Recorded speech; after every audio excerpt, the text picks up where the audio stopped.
Iran का एक बादशाह जालिम, लालची, अयाश और मुंतकिम मिजाज था। जब वो बादशाह बना तो उसने मुल्क में जुल्म का बाजार गर्म कर दिया। हर जगह लूट मार, अयाशी और इंतकाम में भी आगे आगे रहा। मुल्क के हालात ख़राब हो गए तो बाजार सुनसान हो गए।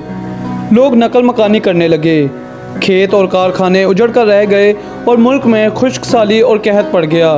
लेकिन बादशाह के कान पर जूं तक न रेंगी।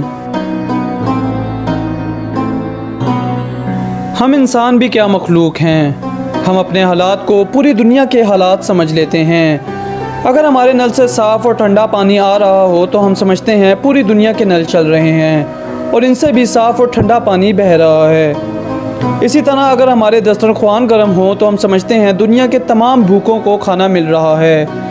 और अगर हम अमन, सुकून और इत्मीनान से रह रहे हों तो हम समझते हैं दुनिया के किसी शख्स को कोई मसला, कोई परेशानी नहीं है।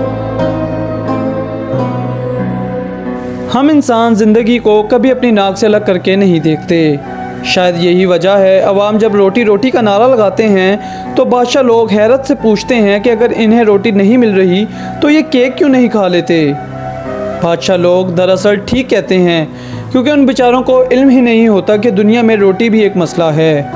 हम ये समझ बैठे हैं कि ऐशो तर्ब का ये सिलसिला क़यामत तक जारी रहेगा और हमारा इकबाल कभी सरनगून नहीं होगा। लेकिन कुदरत किसी की रिश्तेदार नहीं होती। ये कायनात अल्लाह ताला के चंद असूलों पर उस्तवार है और अल्लाह ताला किसी शख्स के लिए अपने असूल नहीं तोड़ता। वो बादशाह भी ऐसी ही किसी गलत फहमी का शिकार था। वो समझता था कि उसका इक़्तिदार, उसका इकबाल और उसका इख्तियार कभी ज़वाल पजीर नहीं होगा और वो दुनिया में इसी तरह ऐश करता रहेगा। बादशाहों के मुख्तलिफ शौक़ में शिकार भी शामिल होता है। आप अगर बाइख्तियार हों, बाइक़्तिदार हों और आपके पास दौलत भी हो तो आपका दिल बेइख्तियार शिकार की तरफ माइल हो जाता है। क्योंकि आप जब मासूम जानवरों को अपने कुत्तों के जबड़ों में तड़पते हुए देखते हैं या आपका बेरहम तीर हिरन की गर्दन से पार होता है या आपकी राइफ़ल से निकलने वाली गोली चीते या शेर जैसे जानवरों को ज़मीन पर तड़पने पर मजबूर कर देती है तो आपके इक़्तिदार, आपके इख्तियार का नशा बढ़ जाता है। आप खुद को ज़मीन का खुदा समझने लगते हैं। वो बादशाह भी शिकार के लिए जाया करता था और जंगल में कई हफ्तों तक शिकार खेलता था। वो मामूल के मुताबिक एक बार शिकार के लिए गया और माजी की कहानियों की तरह वो भी रास्ता भूल गया। वो साथियों से अलग हो गया और उसके गार्ड्स, उसका लश्कर किसी दूसरी सनत निकल गया और बादशाह का घोड़ा उसे जंगल के किसी अंधेरे गोशे में ले गया। बादशाह थक चुका था। वो थोड़ी देर आराम करने के लिए दरख्त के नीचे लेट गया और उसे नींद ने ज़ेर कर लिया। बादशाह ने नींद के दौरान अपनी सांस को उखड़ते पाया। उसे महसूस हुआ जैसे वो किसी सख्त शिकंजे में फंस गया है और वो शिकंजा उसे आहिस्ता आहिस्ता दबा रहा है और किसी भी वक्त उसकी जान निकल जाएगी। उसने फ़ौरन हड़बड़ा कर आँखें खोली तो उसने इंतहाई खौफनाक मंजर देखा। बादशाह को एक अजदहे ने जकड़ रखा था और बादशाह के पूरे जिस्म से लिपटा हुआ था। वो अजदहा फिनफिला कर उसके मुँह के सामने खड़ा था।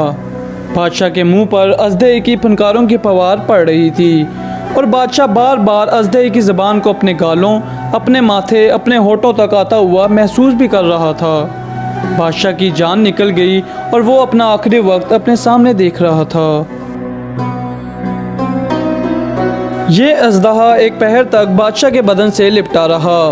वो बार बार अपनी ज़बान बादशाह के गालों से रगड़ता था और उसके जिस्म को अपने शिकंजे में कसता था। शाम को अचानक अजदहे ने आसमान की तरफ देखा, गर्दन हिलाई, अपने बल खोले और आहिस्ता आहिस्ता सरकता हुआ जंगल में कहीं गायब हो गया। बादशाह सजदे में गिरा और अल्लाह ताला का लाख लाख शुक्र अदा किया। इतनी देर में बादशाह के साथी चंद लम्हे बाद उसके पास पहुंच गए और फिर वो महल की तरफ वापस रवाना हो गए। जब बादशाह महल में वापस आया तो उसने उसी वक्त ऐश, हिर्स, जुल्म, नाइंसाफ़ी और बेईमानी तर्क कर दी। उसने अपनी बाकी की ज़िंदगी मुल्क और कौम के लिए वक्फ कर दी और देखते ही देखते उसका मुल्क दोबारा खुशहाल और पुरअमन हो गया। लोग दूसरे मुल्कों से नकल मकानी करके उसके मुल्क में आबाद होने लगे। जबकि बादशाह पूरी ज़िंदगी उस अजदहे का शुक्रिया अदा करता रहा। वो उसे कुदरत की वार्निंग, कुदरत की वेकअप कॉल समझता था। उसका ख्याल था कि कुदरत ने उस अजदहे के ज़रिए उसे ये पैगाम दिया था कि तुम्हारी मौत और ज़िंदगी में आध इंच का फासला है। अगर ये अजदहा अपने जिस्म को आध इंच टाइट कर ले या अपने दांत तुम्हारे गाल पर गाड़ दे तो तुम चंद लम्हों में ज़िंदगी की सरहद को अबूर कर जाओ। बादशाह का ख्याल था कि उस अजदहे ने मुझे ये पैगाम दिया है कि ये ज़िंदगी और ये इक़्तिदार अल्लाह ताला की अमानत है, और अगर तुमने इस अमानत की कदर ना की तो अल्लाह तुम पर मुसीबतों के ऐसे बेशुमार अजदहे उतार देगा और इसके बाद तुम्हें दुनिया में किसी जगह पनाह नहीं मिलेगी। बादशाह का ये ख्याल दुरुस्त था, क्योंकि कुदरत हमेशा इंतकाम लेने से कबल वेकअप कॉल या वार्निंग देती है। ये इंसान को मुख्तलिफ बहानों से पैगाम देती है कि तुम कुदरत के शिकंजे से ज़्यादा दूर नहीं हो, तुम संभल जाओ और दुनिया में वो काम करो जिस काम के लिए तुम्हें भेजा गया है। अगर इंसान इस वार्निंग, इस वेकअप कॉल पर जाग जाए तो बिस्मिल्लाह, वरना दूसरी सूरत में कुदरत का शिकंजा अपने बागियों को कस लेता है और फिर उस शख्स को 2 अरब कहकशाओं की इस कायनात में छुपने के लिए 10 फुट जगह भी नहीं मिलती। अगर आपको यकीन ना आए तो आप सद्दाम हुसैन, हस्नी मुबारक, कर्नल कज़ाफ़ी और सदर ज़ैनुल आबिदीन की मिसाल ले लीजिए। ये तमाम लोग आज की मिसालें हैं और ये वो लोग हैं जिन्होंने कुदरत की वेकअप कॉल पर आंख नहीं खोली थी, चनाचे ये अपने ही मुल्क में इबरत का निशान बनकर रह गए। कुदरत हमारे हुक्मरानों को भी सैलाबों, डेंगी, जाली अदवायात और आग की शक्ल में बार बार वेकअप कॉल दे रही है। यह हमें भी बार बार बता रही है कि आप भी इंसान हैं और आप भी कुदरत के इंतकाम से ज़्यादा दूर नहीं हैं, लेकिन अफसोस हमारा हुक्मरान तबका इस वेकअप कॉल पर कभी तवज्जो नहीं दे रहा।